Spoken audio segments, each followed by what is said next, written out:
Welcome to today's video, in which we're going to look at some 3 questions that will come in Gmat exams, specifically in the subject of quantitative reasoning. In the first question, we are told that a train running at a speed of 60 kilometers per hour crosses a pole in 9 seconds. So what is the length of that train?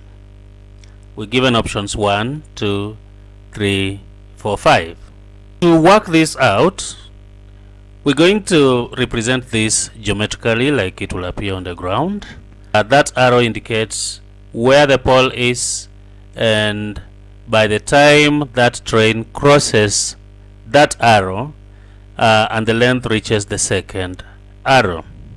So that distance is clearly what we were required to find. To do this, we know that in order to work out distance, we need speed and we need time.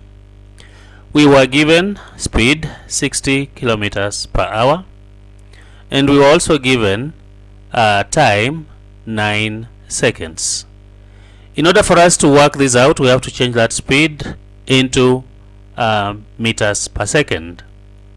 And so we're going to have 60 kilometers per hour times 10 over 36, and that gives us 50 over 3 meters per second.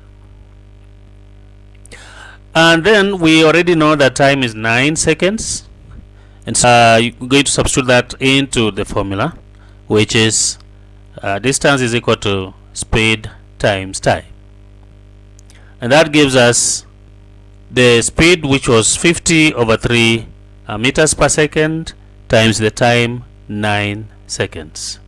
And that gives us a total of 150 meters. So our correct answer is option number 4. In the second example, we were given a question that if one of the roots of a quadratic equation, which is x squared plus mx plus 24 is equal to 0, is 1.5, then what is the value of m? We're given options 1, 2, 3, 4, and 5 as shown. So which is the correct answer? Now we know that 1.5 is one of the roots, and so that means that x is equal to 1.5.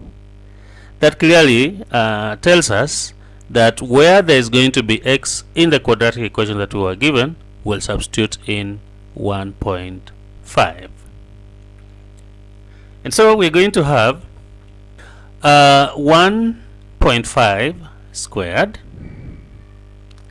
plus m times 1.5 plus 24 is equal to 0. 1.5 squared is 2.25, and 1.5 times m is just 1.5m plus 24 equals to 0. We're going to collect the constants 2.25 and 24 to the other side, and that becomes 1.5m is equal to minus 24 minus 2.25, and that is minus 26.5.